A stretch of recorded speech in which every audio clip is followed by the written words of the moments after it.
함께 보셔야 할 말씀은 구약성경 출애굽기 20장입니다.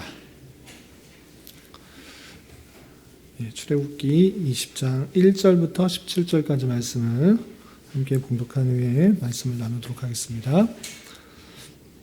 구약성경 출애굽기 20장 1절부터 17절까지 말씀, 구약성경 112면 전후를 보시면 되겠습니다. 찾으셨나요? 1절부터 17절까지 말씀 함께 봉독합니다. 하나님이 이 모든 말씀으로 말씀하여 이르시되 나는 너를 애굽 땅 종되었던 집에서 인도하여 낸 내 하나님 여호와니라. 너는 나 외에는 다른 신들을 내게 두지 말라. 너를 위하여 새긴 우상을 만들지 말고 또 위로 하늘에 있는 것이나 아래로 땅에 있는 것이나 땅 아래 물속에 있는 것에 어떤 형상도 만들지 말며 그것들에게 절하지 말며 그것들을 섬기지 말라. 나 내 하나님 여호와는 질투하는 하나님인즉 나를 미워하는 자의 죄를 갚되 아버지로부터 아들에게로 3, 4대까지 이르게 하거니와 나를 사랑하고 내 계명을 지키는 자에게는 1000대까지 은혜를 베푸느니라. 너는 내 하나님 여호와의 이름을 망령되게 부르지 말라. 여호와는 그의 이름을 망령되게 부르는 자를 죄 없다 하지 아니하리라. 안식일을 기억하여 거룩하게 지키라. 엿새 동안은 힘써 내 모든 일을 행할 것이나 일곱째 날은 내 하나님 여호와의 안식일인즉 너나 내 아들이나 내 딸이나 내 남종이나 내 여종이나 내 가축이나 내 문 안에 머무는 객이라도 아무 일도 하지 말라. 이는 엿새 동안에 나 여호와가 하늘과 땅과 바다와 그 가운데 모든 것을 만들고 일곱째 날 쉬었습니다. 그러므로 나 여호와가 안식일을 복되게 하여 그날을 거룩하게 하였느니라. 내 부모를 공경하라. 그리하면 내 하나님 여호와가 내게 준 땅에서 내 생명이 길리라. 살인하지 말라. 간음하지 말라. 도둑질하지 말라. 내 이웃에 대하여 거짓 증거하지 말라. 내 이웃의 집을 탐내지 말라. 내 이웃의 아내나 그의 남종이나 그의 여종이나 그의 소나 그의 낙이나 무릇 내 이웃의 소유를 탐내지 말라. 아멘. 감사합니다. 내일 말씀 읽기 본문이 출애굽기 20장과 21장이기 때문에 내일 새벽 기도의 말씀을 대신하여서 오늘 십계명을 주제로 말씀을 나누는 시간을 갖도록 하겠습니다. 우리 십계명에 대해서 들어보신 분 있으세요? 십계명. 십계명을 들어봤는데 십계명을 1계명부터 10계명까지 안 보고 다 외울 수 있는 분. 잘 모르겠죠.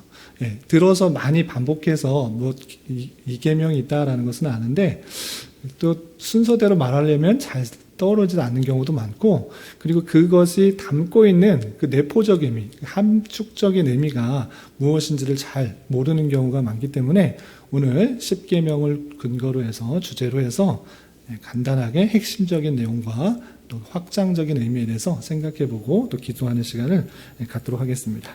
먼저 문맥을 좀 살펴보면 우리가 7장부터 12장까지는 애굽에 내린 10가지 재앙을 통하여서 이스라엘 백성들이 애굽에서 나왔다라는 이야기가 나왔고, 또 13장부터 19장까지는 이제 애굽에서 나와서 광야에서 생활하는데 그 광야에서 이스라엘 백성들이 구원받았으니까 하나님의 말씀대로 순종하고 잘 따르는 삶이 아니라 불평불만하는 삶이었습니다.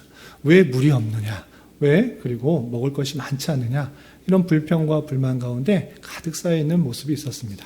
그래서 하나님께서는 반석에서 물이 나게도 하시고 또 매일 만나와 메추라기를 통하여서 풍성히 먹을 수 있도록 하시는 하나님의 놀라운 은혜를 살펴볼 수가 있었습니다. 그리고 이제 출애굽하여서 광야에서 3개월 정도 지났을 때 어디에 이르렀는가? 시내산이라는 곳에 이르게 되었습니다. 시내산에서 하나님께서 모세를 부르시고 하나님께서 10계명과 다양한 율례를 주시게 되는데, 특별히 오늘 읽었던 1절부터 17절까지는 우리가 영원히 지켜야 될 도덕법으로서 십계명이 주어지기 때문에 그 의미를 참 살펴보도록 하겠습니다. 제가 근데 도덕법이다라고 했는데 혹시 도덕법이라는 의미를 아시나요?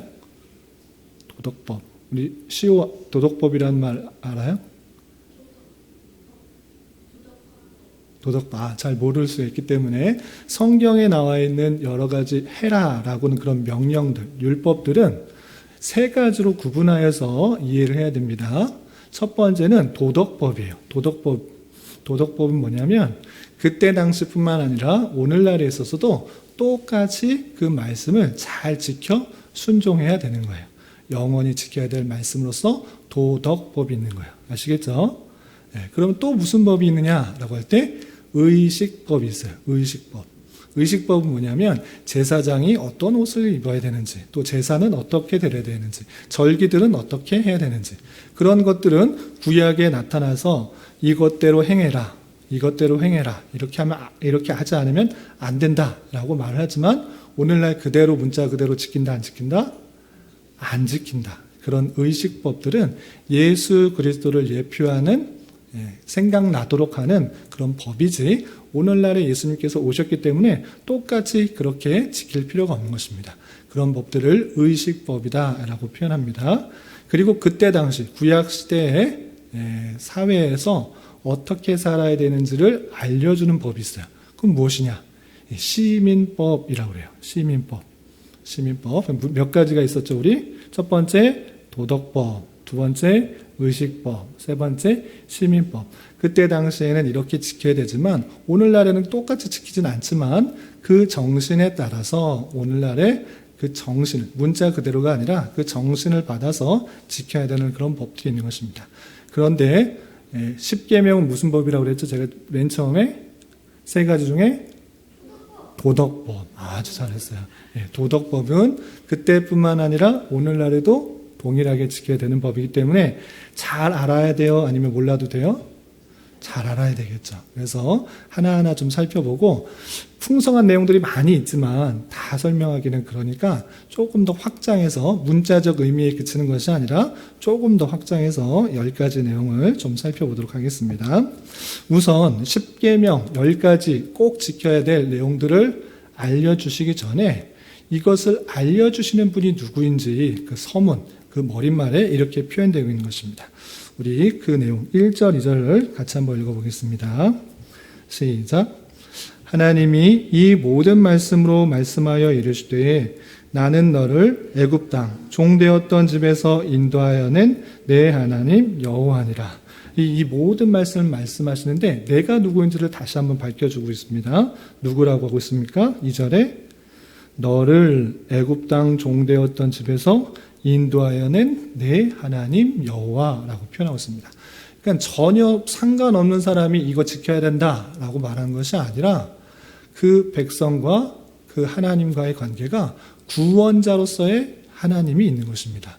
그리고 그 구원은 그냥 한 것이 아니라 여호와 하나님이다라고 표현하고 있는데 이 여호와 하나님이라는 것은 언약을 맺으시고 지키시는 하나님이다라는 뜻입니다.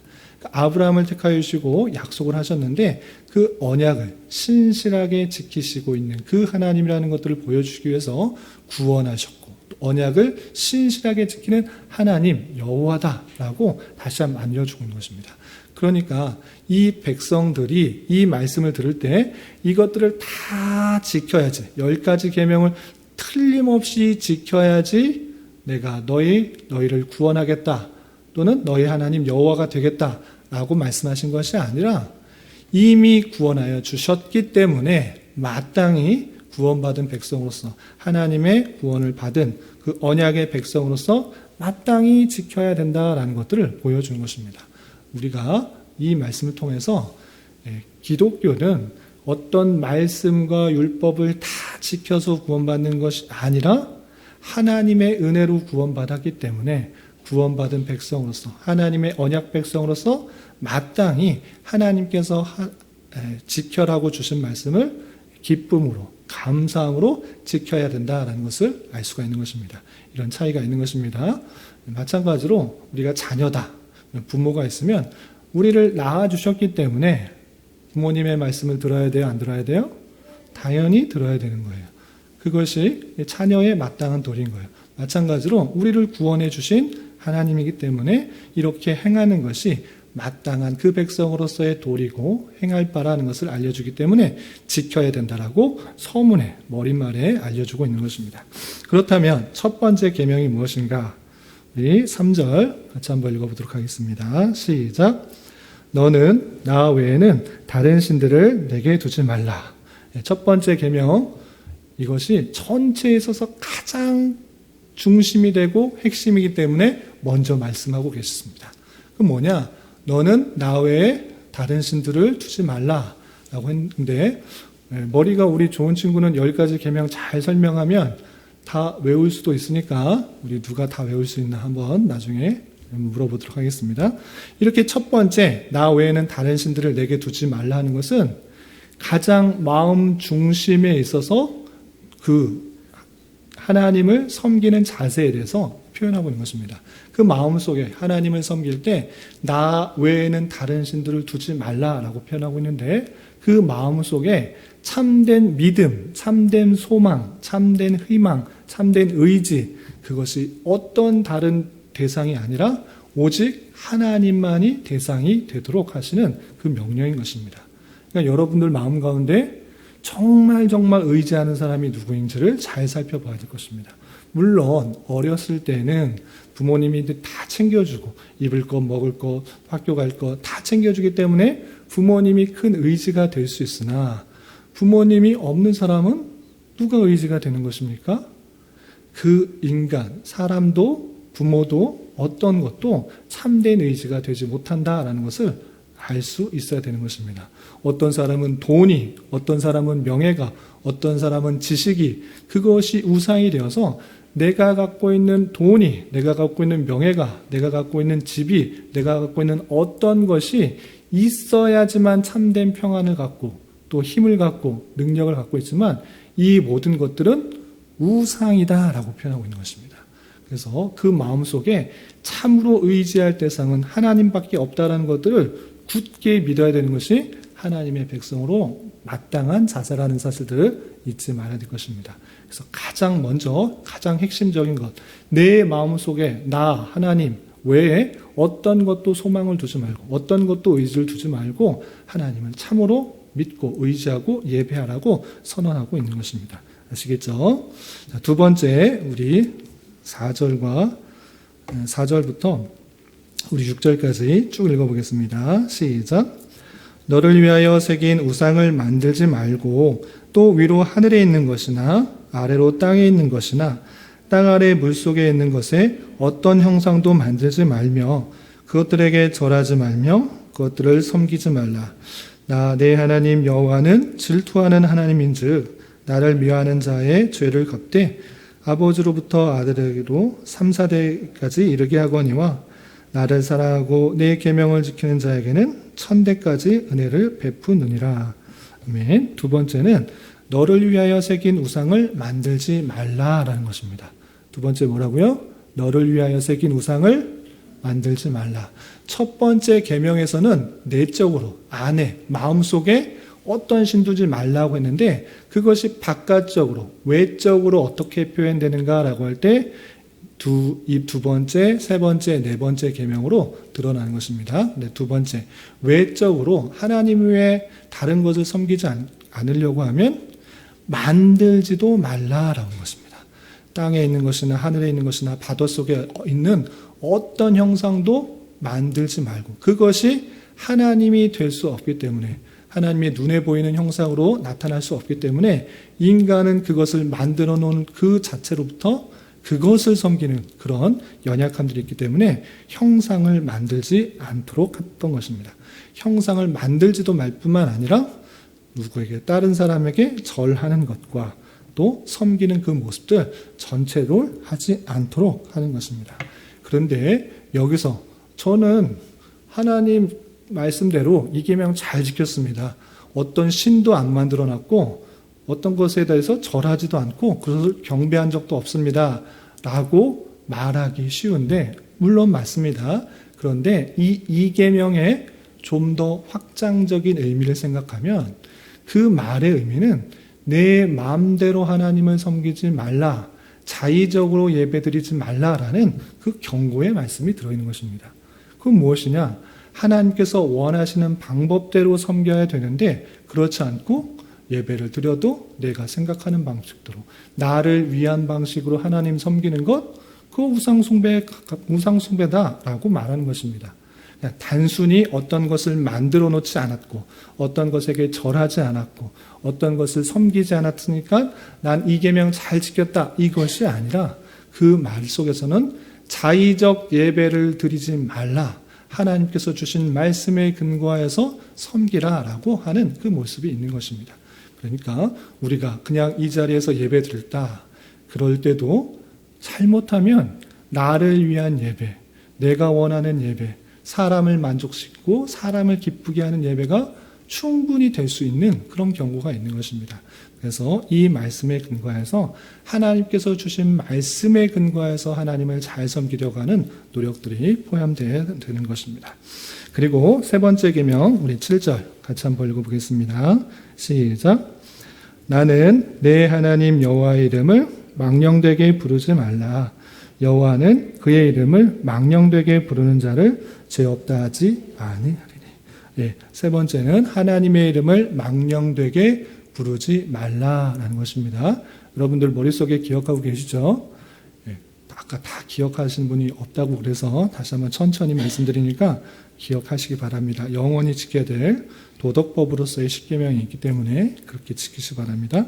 하나님의 이름을 망령되게 부르는 것이 무엇인가 라고 할 때 하나님의 이름, 우리 시온이가 있고 시오가 있고 의진이가 있고 도진이가 있고 사람에게는 당연히 이름이 있습니까 없습니까? 있습니다. 하나님도 이름이 있는데 그 이름은 그 사람의 속성들을 잘 드러내는 거예요. 그런데 누가 자기의 이름을 아무렇게나 부르면 기분이 좋습니까? 좋지 않습니까?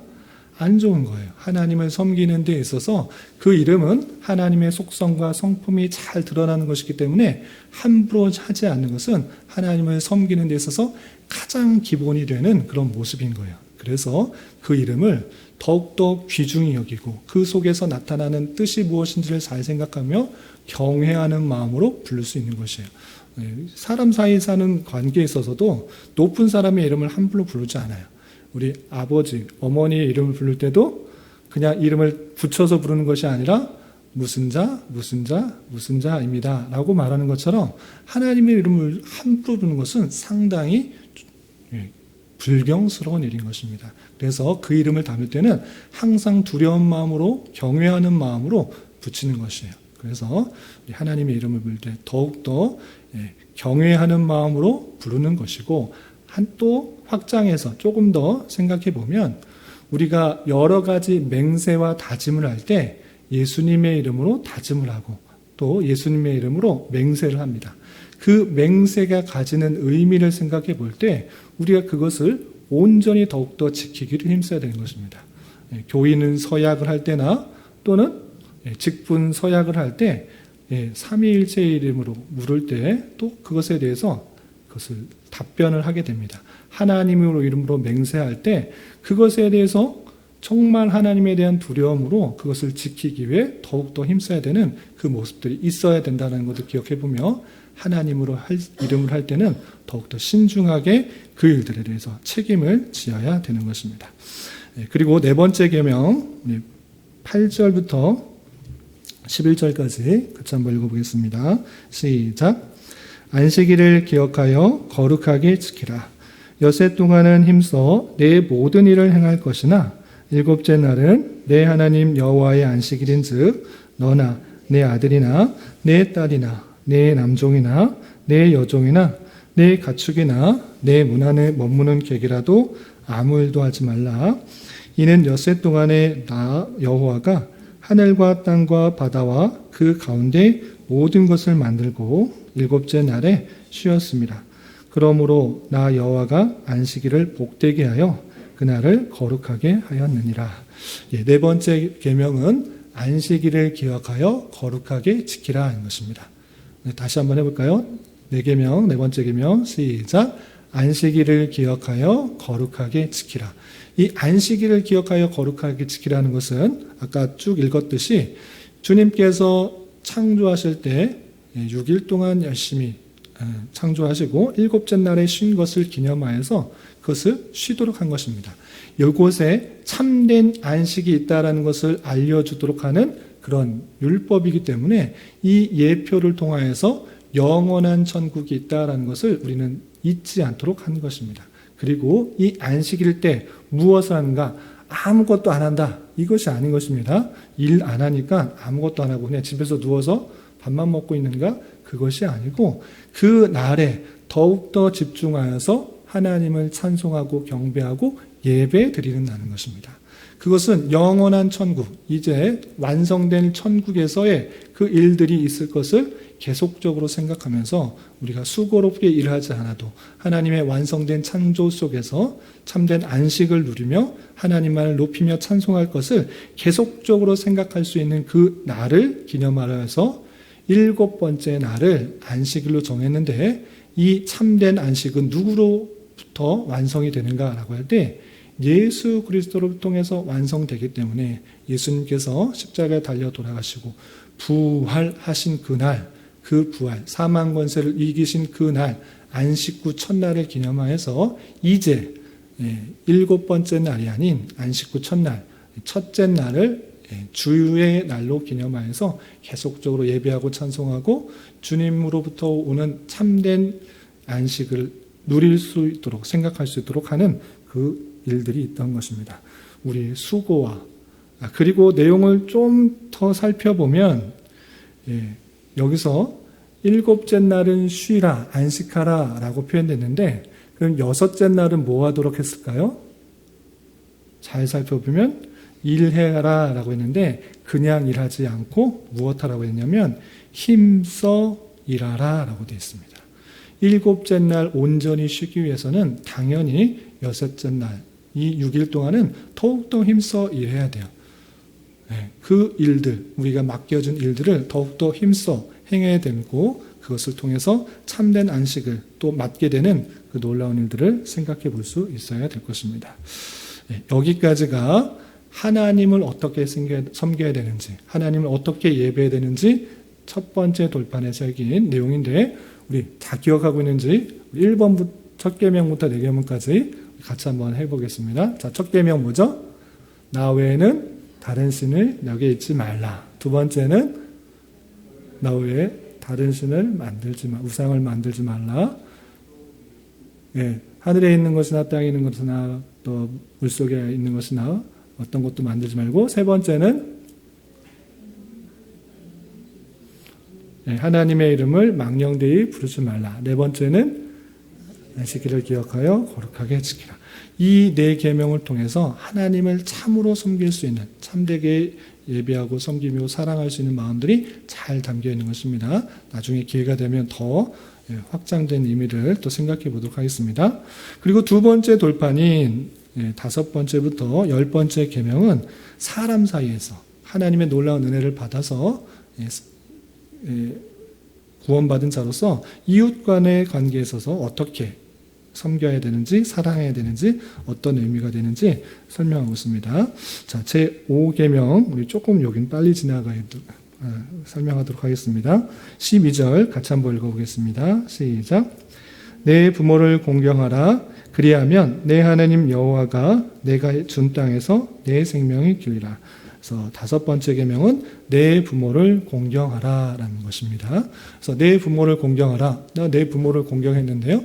부모님에게 말씀 어긴 적 한 번도 없고 순종했습니다라고 말하는 것에 그치지 않습니다. 물론 그것을 포함합니다. 나를 낳아주신 어머니 아버지를 섬기고 또 말씀을 순종하는 거 마땅히 해야 될 일입니다.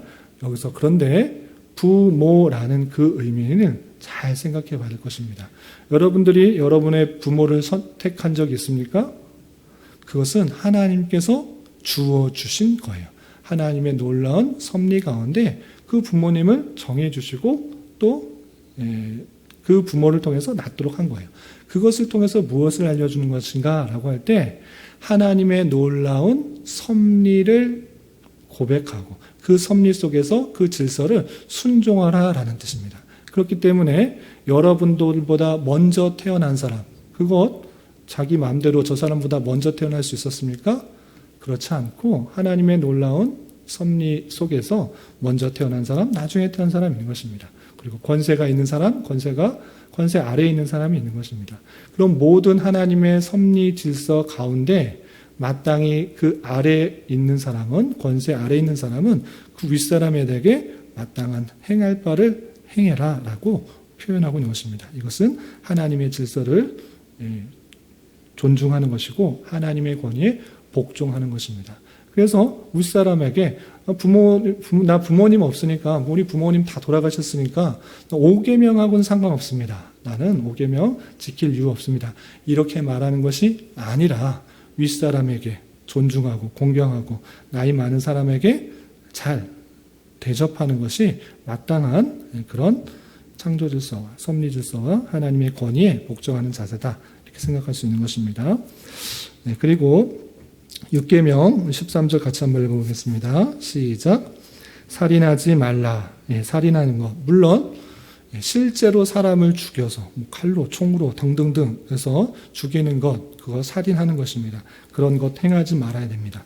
그러면 나는 그렇게 한 적 한 번도 없습니다. 나 사람을 찔러 죽인 적 없습니다. 라고 해서 살인하지 않은 것이 아니라 마음속에 다양한 살인에 이르게 하는 미워하는 마음, 또 싫어하는 마음들, 분노하는 마음들, 폭력적인 마음들, 살인을 일으키려고 하는 그 모든 그 마음들까지도 품는 것을 행하지 말고 더욱더 적극적으로 사람의 생명을 보호하는 데까지 이르러야 되는 것이 이 6계명의 내용인 것입니다. 그래서 난 살인한 적 없습니다 라는 것이 아니라 마음속에 있는 그런 악한 생각까지도 품지 말아야 될 것이고 또 주변에 몸을 해하려고 하는 것이나 또 힘들어하는 사람들까지 그 생명을 보호하는 역할을 우리가 잘 감당해야 될 것입니다. 그리고 7계명 14절 같이 한번 읽어보겠습니다. 시작. 간음하지 말라. 간음은 한 남자와 한 여자가 결혼의 관계에 있어서 성관계를 해야 되는데 그렇지 않고 다른 관계에 있어서 성관계하는 것을 간음이다라고 하는데 그런 도덕성의 불륜뿐만 아니라 마음속에 음욕적인 마음들을 품는 것을 금하고 있는 것입니다. 그 마음속에 품는 것을 왜 금하는가? 또한 외적으로 드러나는 간음을 왜 금하는가? 라고 할 때 먼저 우리가 하나님의 성전이기 때문에 그런 악한 생각과 음욕적인 마음들을 품지 않도록 하는 것이 당연한 모습일 것이고 특별히 남자와 여자와 부부 관계에 있어서 그 여자와 남자의 관계는 예수 그리스도와 그 교회 관계를 표상하기 때문에 더욱더 순결한 모습으로 살아갈 것을 알게 하기 위해서 그렇게 행하셨다는 사실을 잘 기억해 볼 수 있어야 될 것입니다. 그리고 8계명 15절 같이 한번 읽어보겠습니다. 시작. 도둑질하지 말라. 도둑질하지 말라. 남의 것 도둑질 해본 적이 있습니까? 없습니까? 없어요? 그런데 외적으로 그냥 도둑질한 것, 그것에서 그치는 것이 아니라 그 마음속에 품는 그런 여러 가지 불이하게 취하려고 하는 그 모든 것들로 포함하고 있는 것입니다. 그리고 여기서 잘 생각해 봐야 될 것은 여기서 아주 놀라운 의미가 있습니다. 제가 저의 아들들에게 도둑질하지 말라라는 것은 남의 것 훔치지 말라라고 할 때 그 의미에 있어서 물론 그런 행위가 잘못됐다라는 것을 알려주는 것도 포함되지만 그 마음속에는 내가 부모로서 너희들에게 충분한 것을 주겠다라는 그 마음적 의미가 포함되어 있는 거예요. 다시 한번 부모 자녀에게 너 그런 거 도둑질하지 말라. 내가 필요한 것 어련히 알아서 줄 것인데 너는 그런 것 갖고 필요하지도 않은 것을 탐욕하고 또 취하고 남의 것을 빼앗아 가지 말라. 그것을 충분히 주겠다라는 그 부모의 마음이 담겨 있는 것입니다. 마찬가지로 주님께서 우리에게 도둑질하지 말라라는 것은 하나님께서 너희들에게 필요한 것들을 알아서 풍족하게 때에 따라서 주실 것이기 때문에 그런 것에 대해서, 남의 것에 대해서 탐욕을 갖지 말고 또 가져올 도둑질할 필요가 없다라는 것을 알려주는 것입니다. 주님께서 우리를 구원해 주셨을 뿐만 아니라 이 세상의 어떠한 피조물보다 또 그 택하신 백성들을 사랑하시고 그 필요에 어떤 것인지를 다 알아서 적절한 때 주실 것인지를 알아 도둑질하지 말라라고 하는 것입니다. 그래서 이런 일들을 잘 갖고 주님께서 우리에게 때에 따라서 주어질 것을 고백할 수 있어야 될 것입니다. 그리고 하나님께서 인간에게 죄로 말미암아 땀 흘리지 않고 먹지 않도록 했기 때문에 일하지 않고 먹으려고 하는 그 모습들도 도둑질에 해당되는 것이기 때문에 땀 흘려 열심히 일해서 노동의 대가로서 소득을 취하려고 하는 그런 자세를 가져야 될 것입니다. 그리고 9계명 우리 16절 같이 한번 읽어보겠습니다. 시작. 내 이웃에 대하여 거짓 증거하지 말라. 이것은 상대방에 대하여서 명예를 존중한 것입니다. 거짓말하지 말라. 단순히 거짓말하는 것이 그치지 않고 이웃에 대하여 거짓 증거하지 말라라고 했습니다. 이웃에 대해서 잘못 헐뜯고 잘못 이야기하고 험담하고 뒷이야기하는 것, 그런 것 그 사람의 명예와 또 존중을 깎아내리는 것이다. 그렇게 행하지 말고 상대방을 존중하고 그 명예가 또 돋을 수 있도록 그렇게 행할 수 있도록 하는 말씀입니다. 그리고 마지막 10계명 17절 같이 한번 읽어보겠습니다. 시작. 내 이웃의 집을 탐내지 말라. 내 이웃의 아내나 그의 남종이나 그의 여종이나 그의 소나 그의 낙이나 무릇 내 이웃의 소유를 탐내지 말라. 아까는 도둑질하지 말라라고 했는데 여기서는 마음적으로, 실제적이 아니라 마음적으로 그 탐욕들, 여러 가지 정욕들, 그것들을 통하여서 절제하지 못하고 그것을 품는 것조차 하나님께서 금한 것을 볼 수 있습니다. 남의 것이 더 좋아 보이고 더 저것들을 갖고 싶은 마음들이 생기는데 그런 것 하지 말라라고 그 마음속에 있는 정욕들, 사람에 있는 그 죄된 본성 가운데 탐욕하는 것, 그것을 금하고 있는 것을 볼 수 있습니다. 이 탐욕이 더욱더 나아가게 될 게 우리 자신의만 욕심을 채워주는 죄악으로 이어지기 쉽기 때문에 그렇게 행하지 않도록 하는 그 모습을 볼 수 있습니다. 우리 5계명부터 10계명까지 살펴봤는데 우리 한번 머릿속에 생각하면서 5계명부터 10계명 다시 10번째 계명 순서대로 한번 해보겠습니다. 제 5계명이 뭐죠? 내 부모를 공경하라. 제 6계명 살인하지 말라. 제 7계명 간음하지 말라. 제 8계명 도둑질하지 말라. 제 9계명 네 이웃에 대하여 거짓 증거하지 말라. 제 10계명 내 것을 탐내지 말라. 마음속에 하는 그 정욕들을, 탐욕들을 다스리라고 하는 그 말씀들을 살펴볼 수 있습니다. 이것이 하나님의 택하신 그 언약 백성에게 주신 말씀인 줄 알아 우리는 그것을 기억하여서 그 말씀대로 살기를 힘써야 될 것입니다. 왜냐? 그것은 우리가 구원받기 위함이 아니라 구원받은 백성으로서 마땅히 언약 백성으로서의 모습이 드러나야 하기 때문에 그런 삶을 살아가야 되는 것입니다. 말씀의 교훈에 따라 우리의 삶을 하나님의 뜻대로 살아가기 힘쓸 수 있는 저와 여러분 되시기를 주님의 이름으로 부탁을 드립니다. 기도하겠습니다. 하나님 아버지 감사합니다. 오늘 말씀을 통하여 이스라엘 백성에게 주신 10계명과 그 의미에 대해서 살펴보았습니다.